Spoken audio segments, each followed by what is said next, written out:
Is it reasonable to characterize the radical extremists as either left or right? Do you think that's actually helpful? I characterize them as far left, and I can understand that there may be confusion about the ideology. Certainly, I've very frequently come across people on the right who would describe ANTIFA as radical Democrats or radical liberals, and that's incorrect.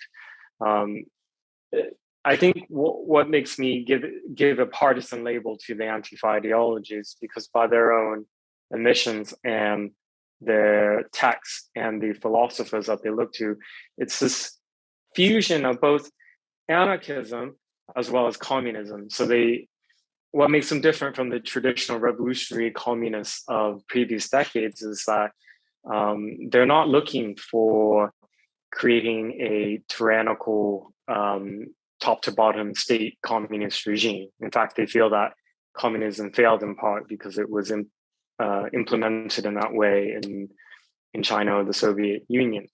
They believe in the abolishment of the state, and this is where the anarchist side of the ideology comes out, so that society could be organized into communist communes. And so they've tried some of these experiments many times.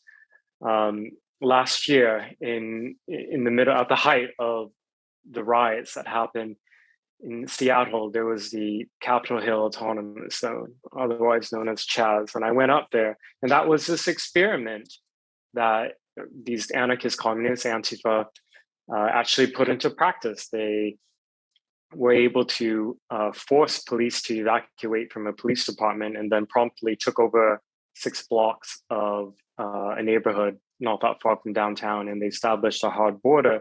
And in it, they actually took attempts at state building in terms of this is where you go to get your food, this is where you go to get your water. We don't, you don't have to pay for it. This is mutual aid. We're going to do our gardening in the park.